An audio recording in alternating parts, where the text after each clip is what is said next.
tia vai sair um pouquinho da tua tela, tá? Você sabe o que é fauna?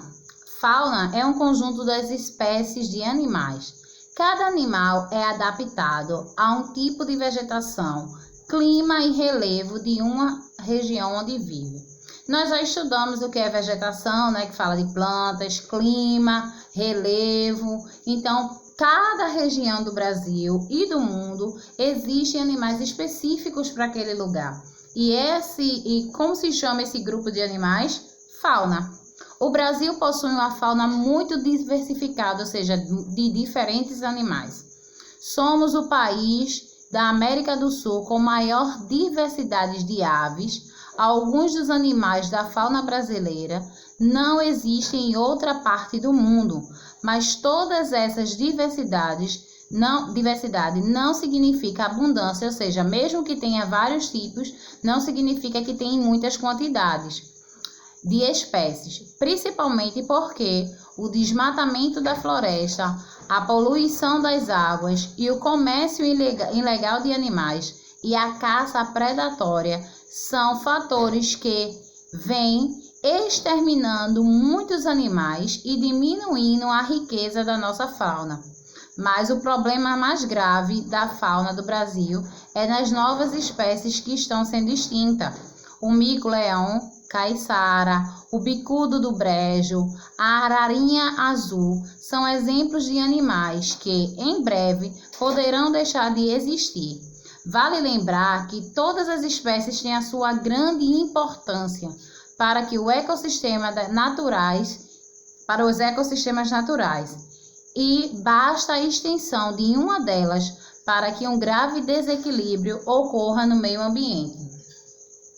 Tem um filme que é o filme Rio, que fala justamente dessa caça predatória sobre as ararinhas azuis, né? Então, se essas espécies deixarem de existir, vai trazer um desequilíbrio. Por quê? Porque existem plantas que servem de alimento para essa espécie. Se essa espécie deixa de existir, que animal vai se alimentar daquele tipo de planta? Então, essa planta vai crescer de forma demasiada, ou seja, de forma desordenada, e vai gerar um desequilíbrio na natureza, porque a natureza ela é como se fosse uma engrenagem de um carro, de uma máquina.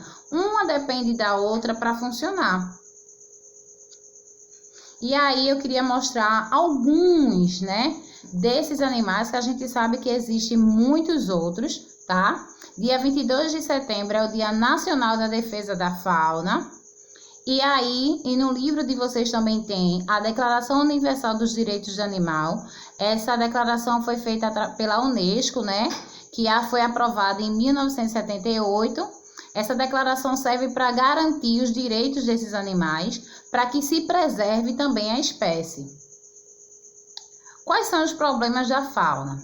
Quando se retira um animal da natureza, é como se quebrassem ou ao menos enfraquecesse o elo de uma corrente, ou seja, como eu disse anteriormente, um animal depende do outro, uma planta depende daquele animal. Então, quando a gente começa a retirar esses animais da natureza, a gente começa a enfraquecer esse elo de dependência.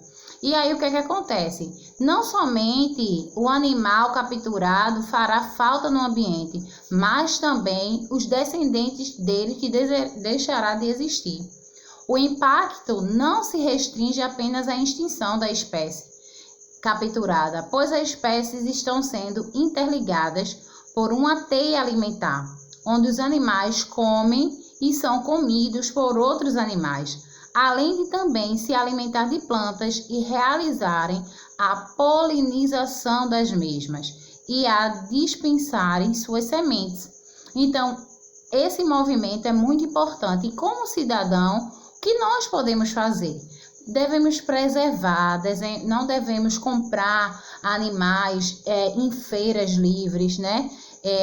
Como a gente vê muita gente vendendo aves, né? Entre outros animais, né? E denunciar também, né? E se a gente tiver um bichinho de estimação, cuidar.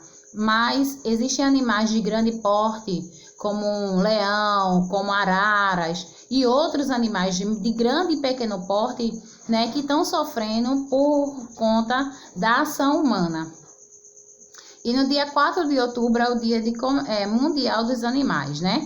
E aí tem uma das declarações daquela Declaração Universal dos Direitos dos Animais que diz assim: todos os animais nascem iguais perante a vida e têm os mesmos direitos à existência, ou seja, todos eles, seja de um simples gatinho até um elefante, têm o direito à vida, tá, gente? Então, por hoje é só, pessoal. Help! Até a próxima aula.